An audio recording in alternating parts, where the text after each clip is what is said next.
Hello children, welcome to Ritu Ma'am's online class. Dear children, आज हम आपकी कक्षा 5वीं की परिवेश अध्ययन की पाठ्यपुस्तक झरोखा के पाठ 19 रोमांचक यात्रा का तीसरा भाग करेंगे। बच्चों, इससे पहले 2 भाग मैं करवा चुकी हूँ आपको इस पाठ के।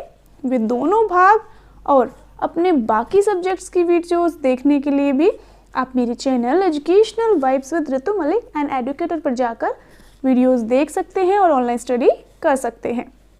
और हाँ बच्चों, अगर आप मेरे चैनल पर नए हैं और आपने अब तक मेरे चैनल को सब्सक्राइब नहीं किया है तो चैनल को सब्सक्राइब ज़रूर करें और उसी के साइड में जो बेल आइकन है उसको ज़रूर प्रेस करें ताकि मेरी आने वाली सभी वीडियोज़ की नोटिफिकेशंस आपको मिलती रहे और आप ऑनलाइन स्टडी करते रहें। तो चलिए बच्चों, शुरू करते हैं भाग 3। तो बच्चों, हमने पेज नंबर 156 पर यहाँ तक कंप्लीट कर लिया था भाग 2 में। अब हम इससे आगे पढ़ेंगे और अभ्यास करेंगे।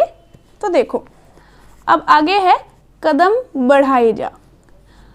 19 जून 2014 को हमारा चढ़ाई अभियान शुरू होना था। इसके लिए हम पूरी तरह तैयार थे और उत्सुक भी। हम संस्थान की गाड़ी से बुक्की गांव के लिए रवाना हुए। रास्ते में पहाड़ियों और पेड़ पौधों के दृश्य हमें अपनी ओर आकर्षित कर रहे थे।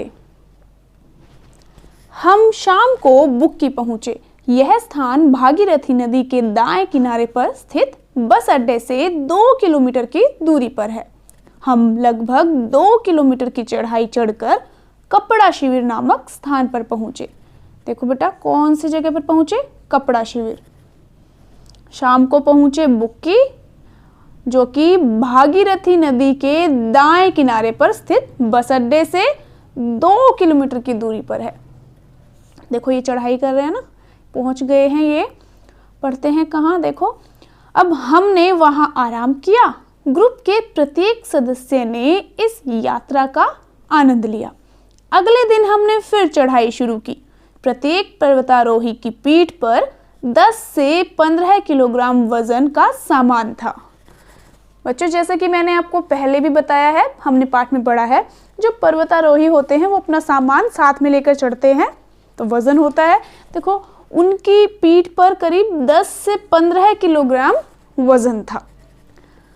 अब इसमें क्या क्या था? देखो, इसमें कई आवश्यक वस्तुएं थी, जैसे पानी की बोतल, रस्सी, हुक, प्लास्टिक शीट, टार्च, सीटी, तौलिया, साबुन, कैमरा, हवा रोकने वाली जैकेट जिसे विंड शीटर कहते हैं, ग्लूकोज, फर्स्ट एड बॉक्स और कुछ खाने पीने का सामान। चलते चलते हम थक गए थे। हमने बिस्कुट खाए। थकान और पीठ दर्द के कारण मुझे चढ़ने में थोड़ी कठिनाई हो रही थी। मेरा थोड़ा सामान सुमन ने ले लिया। अब हमने जाना कि पर्वतारोहण में एक दूसरे का सहयोग और टीम वर्क कितना ज़रूरी है। देखो, हमने लास्ट क्लास में प्रश्न पढ़ा था ना कि किसी भी काम को समूह में करने के लिए परस्पर सहयोग क्यों आवश्यक है। तो यहाँ से आपको पता लग गया होगा क्यों आवश्यक है। देखो, अब उसकी पीठ में दर्द हो रहा था पर्वतारोही की, तो क्या हुआ? सुमन ने उसका सामान ले लिया, उसकी हेल्प कर दी। तो यहाँ से क्या पता लगता है? सहयोग और टीम वर्क कितना जरूरी है, बहुत जरूरी है। इसलिए टीम में जाते हैं पर्वतारोही। अब आगे देखो, प्रशिक्षक ने हमारी हिम्मत बढ़ाई और हम मजबूत इरादों से आगे बढ़ते रहे।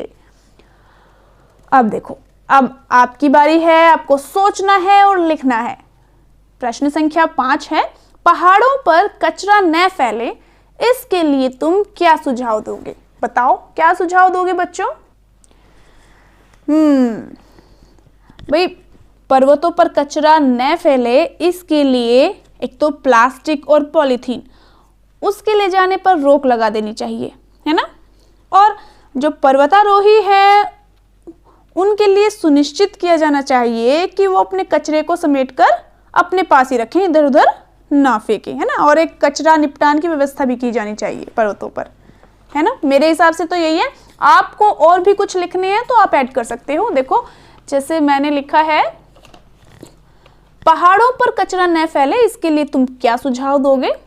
देखो, पहला है पर्वतों पर कचरा निपटान की व्यवस्था की जाए। नंबर 2 है पर्वतों या पहाड़ों पर प्लास्टिक और पॉलीथीन ले जाने पर रोक लगा दी जाए।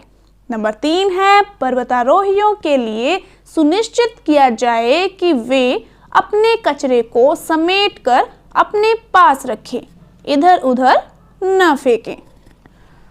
तो अब देखो अगला प्रश्न है, ये तो हो गया।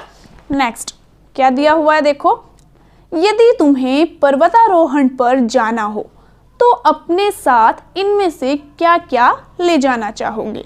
नीचे दिए गए स्थान पर लिखो। देखो बच्चों, यहाँ पर इस बॉक्स में कुछ चीजें, कुछ वस्तुएं लिखी हैं।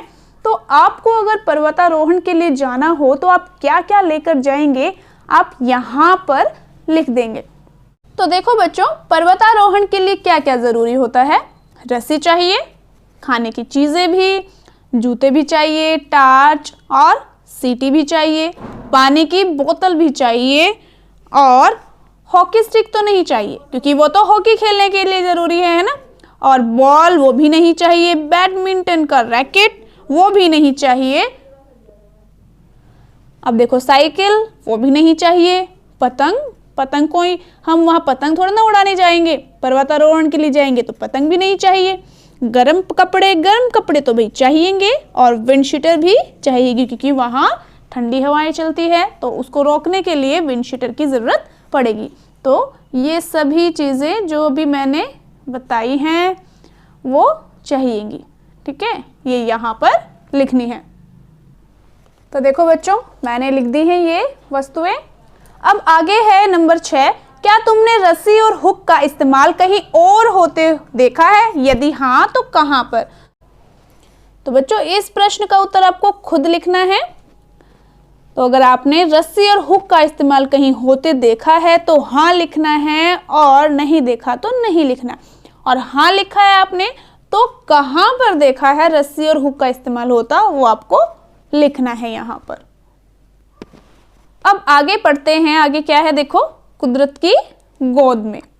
इसमें क्या है, अगले दिन हमें गुर्जर हट जाना था। यह स्थान 3500 मीटर की ऊंचाई पर ग्लेशियर से 5 किलोमीटर दूर है। हम कपड़ा शिविर से सुबह 10 बजे रवाना हुए। थोड़ी दूर तक तो चढ़ाई आसान थी, लेकिन धीरे धीरे मुश्किल होने लगी। देखो बच्चों, इस चित्र में दिखाया हुआ है कितनी मुश्किल से ऊपर चढ़ रहे हैं, है ना। यह पर्वतारोही कितनी मुश्किल से ऊपर चढ़ रहा है। तो पहाड़ पर कहीं कहीं पत्थर भी खिसक रहे थे। हम सावधानी पूर्वक छड़ियों के सहारे पैर जमाते हुए आगे बढ़ रहे थे। रास्ते में देवदार के वृक्ष मानो आकाश को छू रहे थे। हमें घाटियों में बादल तैरते हुए दिखाई दिए। पहाड़ों की गोद में एक निराली दुनिया में प्रवेश कर चुके थे हम। देखो, अब उन्होंने क्या देखा कि घाटियों में जैसे बादल तैरते दिखाई दे रहे थे। काफी ऊंचाई पर पहुंच गए थे ना वो, बादलों के बहुत नजदीक। अब देखो, खड़ी चढ़ाई पर एक एक कदम बढ़ाना मुश्किल लगने लगा। पूजा को चक्कर आने लगे। हमारे सर ने पानी में ग्लूकोज मिलाकर उसे पिलाया। सर कौन? जो प्रशिक्षक है। अब थोड़ी देर बाद वह ठीक महसूस करने लगी। कई घंटों की लगातार चढ़ाई के कारण मेरे पैरों में सूजन आ गई तथा छाले पड़ गए, किंतु गुर्जर हट पहुंचने का उत्साह कम नहीं हुआ। जैसे जैसे हम गुर्जर हट के निकट पहुंच रहे थे, ग्लेशियर की ओर से आने वाली बर्फीली हवाओं के कारण हम ठिठुरने लगे थे। अब हम गुर्जर हट से मात्र 2 किलोमीटर की दूरी पर थे। हमारी हिम्मत जवाब देने लगी थी, लेकिन मन की ताकत से हम आगे बढ़ते रहे। तभी विजया जोर से चिल्लाई, बचाओ! पैर फिसलने से वह नीचे की ओर लुढ़कने लगी। विक्रम सर ने जोर से कहा, डरो नहीं, किसी पत्थर को पकड़ लो। कि भाई जो बीच में रास्ते में आपके पत्थर आए ना, उसको पकड़ लो आप, क्योंकि पत्थर भी थे वहां पर। वो फिसलती जा रही थी तो बीच में पत्थर तो जरूर आएंगे, क्योंकि पत्थर भी थे बीच में। तो सर ने कहा कि किसको पकड़ लो, पत्थर को पकड़ लो। वह फुर्ती से विजया की ओर लपके।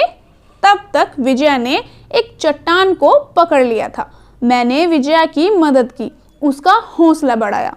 पूरी टीम ने हिप हिप हुर्रे कहकर उसका अभिनंदन किया। विजया विक्रम सर का हाथ पकड़कर ऊपर तक आई और हम बढ़ चले अपनी मंजिल की ओर। देखो यहाँ पर अब यहाँ तक हमने 3 नाम पढ़े हैं, सुमन, पूजा और विजया, है ना। ये भी बच्चों ध्यान रखते रहना होता है कि हमने किस किस के नाम पढ़े हैं, टीम में कौन कौन आया, सुमन, पूजा और विजया, है ना।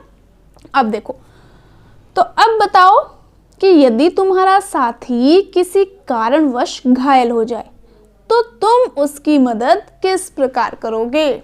बताओ बच्चों, कैसे करोगे आप? अगर आप भी पर्वतारोहण के लिए जाएं और आपकी टीम में से आपके किसी साथी को कोई चोट लग जाए या किसी कारणवश वो घायल हो जाए, तो आप उसकी हेल्प कैसे करोगे, कैसे मदद करोगे? बताओ। उसको सहारा देंगे, उसका भार खुद उठाएंगे, है ना, जो पीठ पर भार लदा होगा, और उसकी हिम्मत बढ़ाएंगे ताकि वह आगे के सफ़र में भी आपके साथ बना रहे, है ना। और उसके जो घाव होंगे उसको फर्स्ट एड करेंगे घाव पर, और क्या करेंगे, उसकी देखभाल भी करेंगे, है ना। तो यही सब आप लिख सकते हैं। अगला है, थकान या चक्कर आने पर ग्लूकोज क्यों पिलाया जाता है? बताओ बच्चों, पता है आपको? मैंने पाठ पढ़ाते वक्त आपको नहीं बताया, इसलिए नहीं बताया क्योंकि मुझे पता था एक प्रश्न आने वाला है। तो ये है प्रश्न, आने के बाद पहले मैं आपसे पूछूंगी इसका उत्तर।